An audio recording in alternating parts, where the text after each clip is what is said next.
Eu sou o Thiago Paiva, neurocirurgião infantil e apaixonado pelas oportunidades que a ciência me dá de fazermos mais para crianças com condições neurológicas.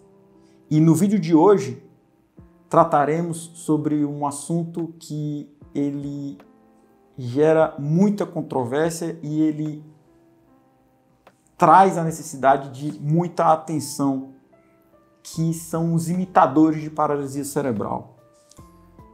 Nós falaremos sobre os 8 red flags, ou seja, os 8 sinais de alerta, como identificar um bebê hipotônico, as características físicas principais, o papel da macrocrania nos imitadores e os principais exames relacionados.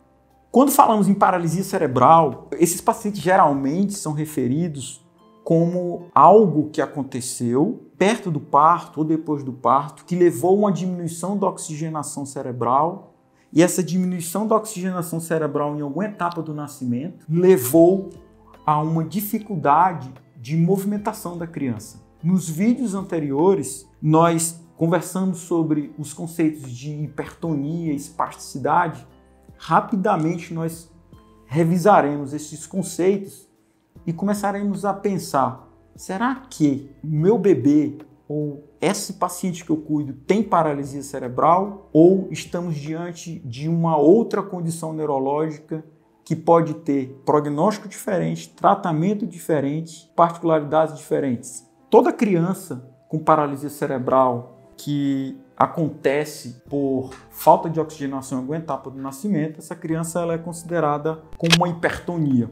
A hipertonia ela é um aumento anormal na flexibilidade das articulações. Fica mais difícil movimentar externamente articulações como do braço, como das pernas, dos joelhos, das panturrilhas. E essa hipertonia ela pode ser causada pela espasticidade ou pela distonia, ou ambas. Espasticidade, que é uma expressão que quem tem ou conhece alguém com paralisia cerebral escuta muito, é uma resistência ao movimento da articulação e que aumenta à medida que eu aumento a velocidade desse movimento. É como se fosse uma espécie de um canivete. Eu tento abrir uma articulação e na medida que eu vou tentando abrir, ela continua mais dura, até o momento em que ela passa todo o limite da articulação, e quando ela passa o limite da articulação, ela torna essa articulação mais flexível. Ou então uma rápida resistência a um limiar que havia antes. Todas as articulações que nós temos, elas têm um certo limiar de movimentação. É por isso que nós não somos como um boneco de pano. É por isso que a posição normal das nossas mãos, dos nossos braços, das nossas pernas é a que nós temos. Elas estão no lugar, mesmo que estejamos em repouso, por causa do tônus. Se não fosse isso, a gente seria mole, seria como um boneco de pano. Espasticidade é quando existe um aumento nessa resistência inicial.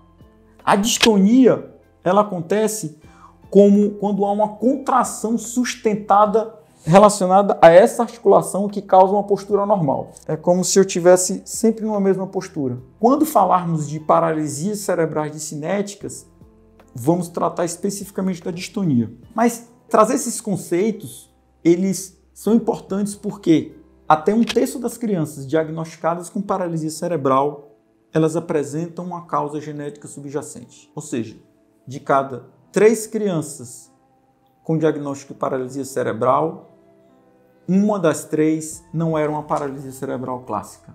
A gente estava falando de um problema genético e não relacionado a alguma etapa do nascimento. Isso faz com que as condições neuromusculares diferentes daquelas envolvidas com a falta de oxigenação perto do nascimento do cérebro atinjam um patamar de importância que até muito pouco tempo a gente não tinha.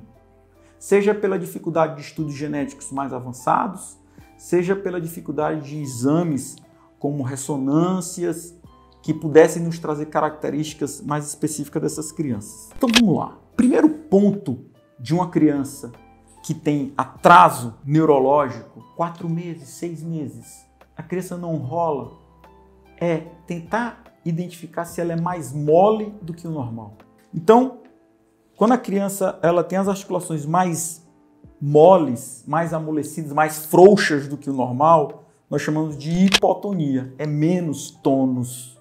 E aí existe um teste, que é um teste muito simples de fazer. Você pega a criança e coloca ela como se fosse de bruços e levanta. Se eu levantar a criança, uma criança normal, se eu fizer esse movimento e fizer esse movimento para baixo, naturalmente ela vai fazer esse movimento. Ela estica os braços para frente, estica as pernas para trás, tenta levantar o pescoço. Isso é um reflexo. Isso não está relacionado à força, isso não é voluntário, é um reflexo. Uma criança hipotônica, quando você faz esse movimento, ela não vai conseguir fazer esse reflexo. Ela vai ficar literalmente como um boneco de pano, que é uma expressão que a gente chama de flop. Flop é que ela é mole o suficiente e ela não consegue fazer nenhum tipo de movimento. Então, a gente vê o tronco encurvado, a gente vê as articulações muito moles, a gente mexe o braço, mexe a perna, a gente tem a sensação de que não tem nada segurando, está muito frouxa. Tem um sinal chamado sinal do lenço, que é quando a gente coloca a criança nessa posição e a gente vê os 4 membros se balançarem como se fosse um lenço. Isso é uma criança hipotônica. Gente, falta de oxigenação por um problema ligado ao parto, ela pode, em alguma etapa, não ser hipertônica, não ser espástica. Mas essa criança ela não é hipotônica. Hipotonia significa necessidade de investigar algo que não seja paralisia cerebral clássica. Ok, mas existem outros sinais que também se relacionam a isso.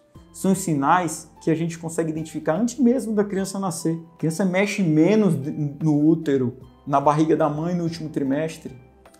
A criança tem a quantidade de líquido dentro do útero da mãe, que a gente chama de polidrâmino, muito líquido. Isso também identifica, é um sinal que pode identificar uma causa genética relacionada à hipotonia e não à paralisia cerebral clássica. As contraturas, às vezes a criança ela já é tão lenta dentro da barriga que ela fica numa posição fixa. E ao ficar nessa posição fixa, quando ela nasce, ela não consegue movimentar uma perna, ela não consegue esticar uma perna, ela não consegue esticar um pé, ela não consegue se movimentar de forma sozinha. Então, esses sinais, eles aparecem e são sinais simples de serem verificados. Basta parar e olhar para a criança.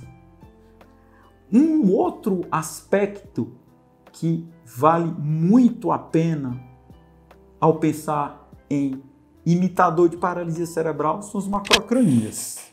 Macrocrania é algo tão simples de ser visto e tão negligenciado por nós que uma fita métrica ela é capaz de chamar a atenção para a necessidade de uma avaliação neurológica mais precisa. No meu dia a dia de crianças, uma das primeiras coisas que eu faço é medir o tamanho da cabeça da criança.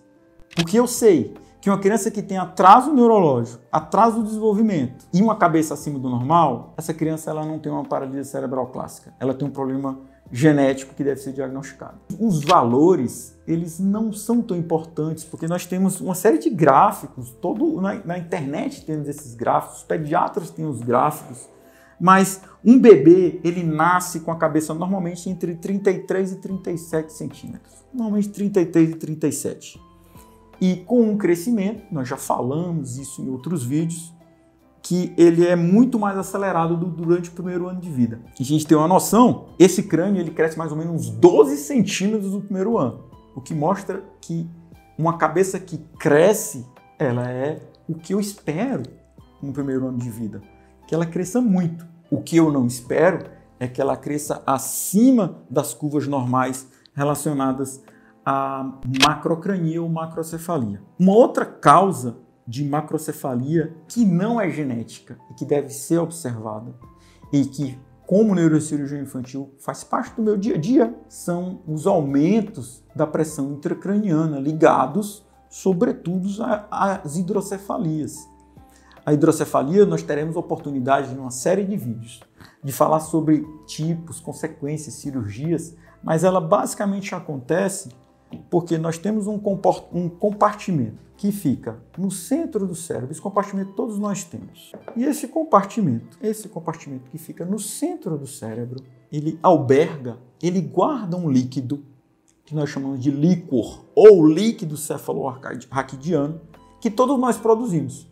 Esse líquido, ele é produzido principalmente dentro desse sistema de cavidades que são chamadas ventrículos e, na medida que ele é produzido, ele circula em direção à base do crânio e depois à espinha e depois ele recircula e ele é absorvido através de um sistema de absorção que fica na base do crânio ou fica na parte superior do cérebro, que é algo que nós teremos oportunidade de aprofundar em outros vídeos. A macrocrania com atraso neuromotor, ou seja, criança com a cabeça grande acima do normal, hipotônica, não é uma criança normal e não é uma paralisia cerebral clássica.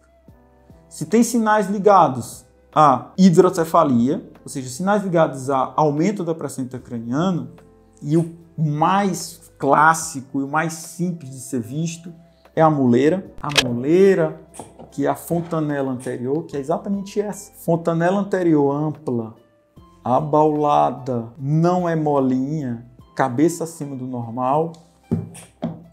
Isso significa, até se prove o contrário, o aumento da pressão intracraniana. Então, a gente observa que até agora nós não falamos sobre nenhum exame de sangue e nenhuma necessidade de exames genéticos que substituam uma boa observação que pode ser feita por cada família e por seus cuidadores e seus profissionais e algum imitador de paralisia cerebral. Juntamente com a hipotonia, juntamente com a macrocrania, existem outras características na criança que elas devem ser muito valorizadas. A pele, presença de manchas escuras, presença de manchas avermelhadas pelo corpo, um rosto que as órbitas são mais afastadas, o nariz ele tem um formato diferente, a boca ela é diferente do... Você ao ver a criança, você vê que ela é muito diferente dos pais e da família. A proporção com outros sistemas esqueléticos, a gente vê a criança com a cabeça muito grande e com braços muito curtos, ou um pescoço muito curto. A presença de alterações, um fígado grande, um baço grande, uma barriga grande, pernas curtas, a presença de dedos colados, todas essas são informações muito valiosas na hora de pensar que isso é um imitador de paralisia cerebral.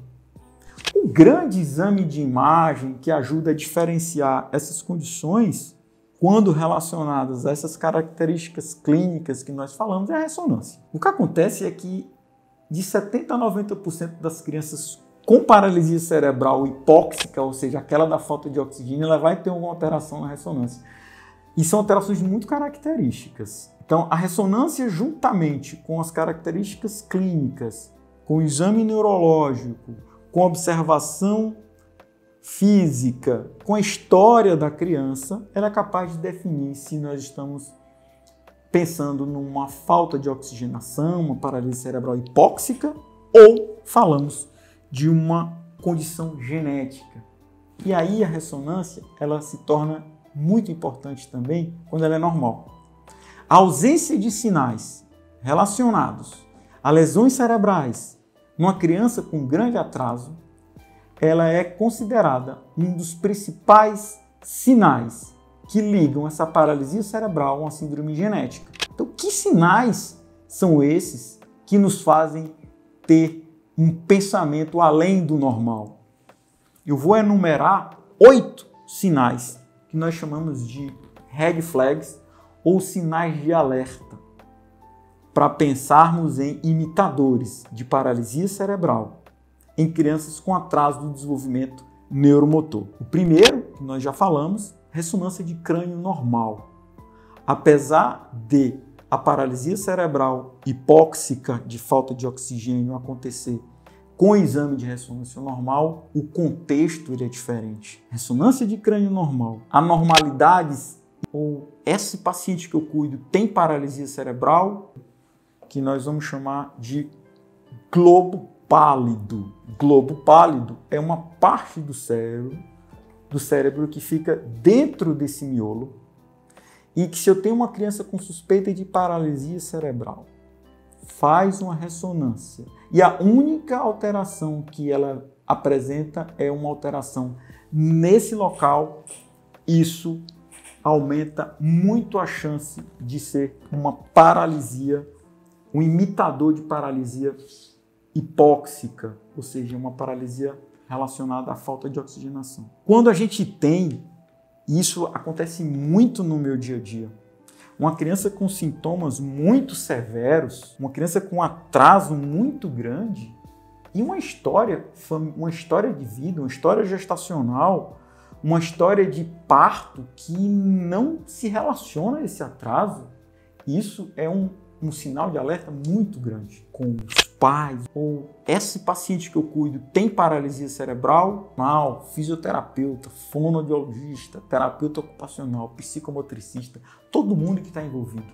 Essa entrevista com a família sobre as condições de gravidez, de parto e uma relação direta com a severidade, ela deve ser muito valorizada. Eu diria que no meu dia a dia existem dois aspectos que eu valorizo muito, mais até do que qualquer outro aspecto, tecnológico ou não, no pensamento de eu estar de frente a uma criança com um imitador de paralisia cerebral, medida do perímetro cefálico, ou seja, o tamanho da cabeça da criança e a história relacionada à gestação, à família, ao parto dessa criança.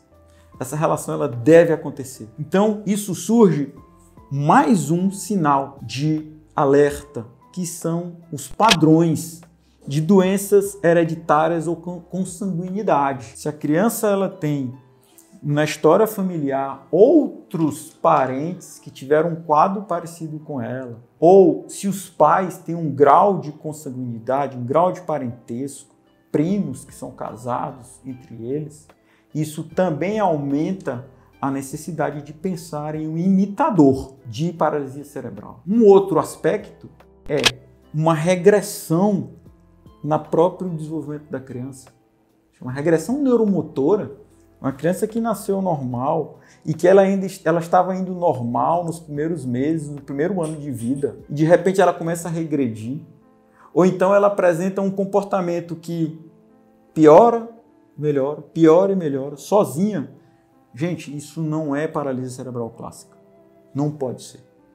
Isso é um sinal de alerta. A rigidez no exame físico, aquelas contraturas, aquela dificuldade de mover as articulações, isso nos faz pensar também em uma condição genética. A hipotonia, que nós conversamos muito, que é a porta de entrada na avaliação dos imitadores, que a criança, vamos lembrar do mole como um boneco de pano. E a paraplegia. Paraplegia é a diminuição da força só das pernas. Então, a criança que tem diminuição de força só das pernas, não pensa em paralisia cerebral, vamos pensar em outras coisas. Então, 8 pontos de alerta. Ressonância normal, anormalidade específica no centro chamado globo pálido, na ressonância de crânio, história de outros parentes, outras pessoas na família com doenças genéticas ou os pais serem parentes, a consanguinidade, sintomas muito severos na ausência de uma história perinatal que pareça e que justifique um tamanho atraso, rigidez no exame físico. A criança com paralisia cerebral por falta de oxigênio, ela não é rígida, ela é hipertônica. Ela pode ter os braços e as pernas mais duras na movimentação, mas as articulações elas têm amplitude. Uma criança rígida ela não tem essa amplitude, ela não desenvolve todo o movimento da articulação. A hipotonia muscular, isolada ou não, a regressão neuromotora. A criança está indo bem no primeiro ano e regride, alerta. E a diminuição de força especificamente nas pernas. Esses são os principais aspectos relacionados aos imitadores de paralisia cerebral. Observem, compartilhem esse vídeo, olhem as crianças que estão ao redor, procure os profissionais mais habilitados, vamos discutir, vamos debater. Quanto mais pudermos diagnosticar melhor, mais poderemos tratar melhor.